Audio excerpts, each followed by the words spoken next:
Sorry, it makes me emotional.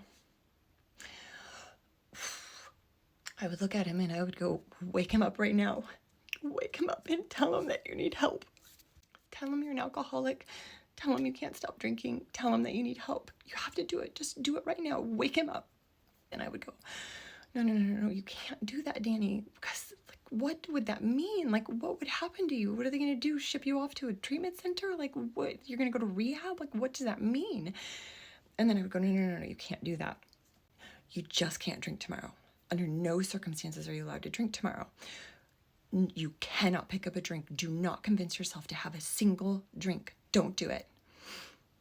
And I'd be like, this would be my plan. I'd be so firm. I'd be so strong in my resolve to not drink the next day.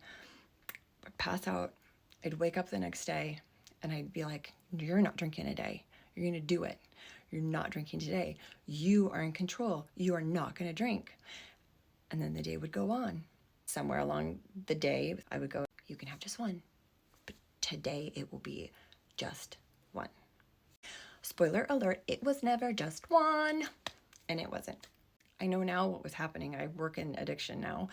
I know what was happening. I understand my brain. It's helped me learning about it to give myself some grace. The parts of my brain that are in control of your ability to have logical thinking, to have self-control, to rationalize, to think clearly, and to have impulse control.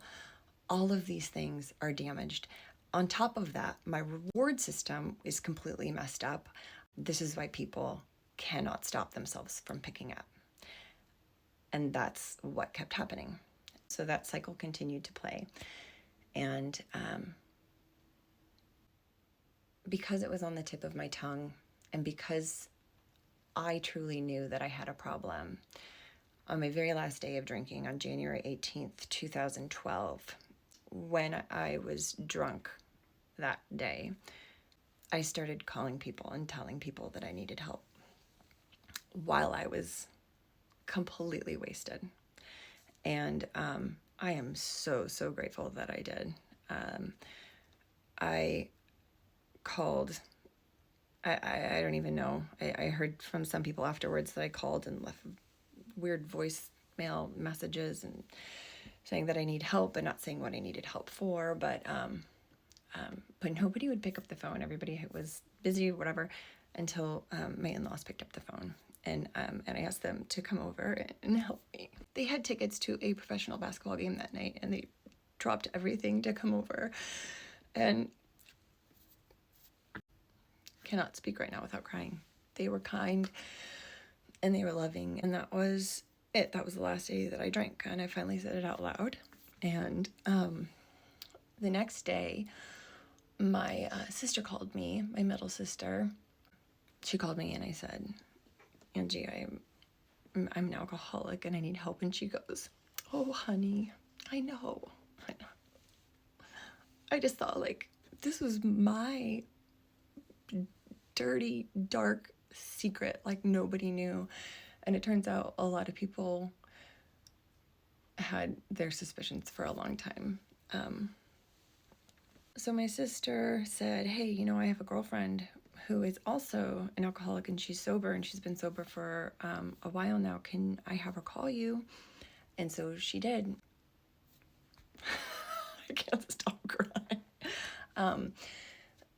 She talked to me on the phone. She gave me guidance on what to do and how to get the help that I needed. And I just did what she said because I was so desperate and I was so terrified, and I officially knew at this point there was no way that alcohol was going to be a part of my story. It's not going to be a part of my life anymore. So now I just needed to figure out a way to make that happen. And she helped me out. It led to me getting the support that I needed. It led to me getting a way forward in my life. From that day forward, from January 19th, 2012 through today, I have not had a drink. I have not had any, and that is something that is just a freaking miracle. as crazy and dark and debilitating and insane. I mean, pure insanity. It's pure insanity and it's horrible and it feels like you're never going to get out of it. And it's as horrible as addiction is and was and has been. I am so grateful for it. I am so grateful for the life that I have now and for where it has led me to, the self-awareness, the compassion, the empathy, the gratitude that I have now. It's just none of it would have happened if I had not done the work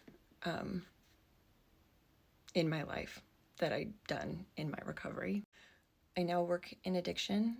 I help other people, and I to help destigmatize addiction, to help be there for people where they're battling it. It is my calling. It is just, I cannot tell you how passionately I feel about it. I have said this before. I don't know if everything happens for a reason. I kind of hate that saying because I feel like it's a pretty dismissive saying. But I will say that there's a lesson learned in every hardship if you are willing to seek it. And I've learned a lot of lessons from addiction and into my recovery and from so many people in this field. And I feel so incredibly grateful for it. 13 years down and one day at a time to go.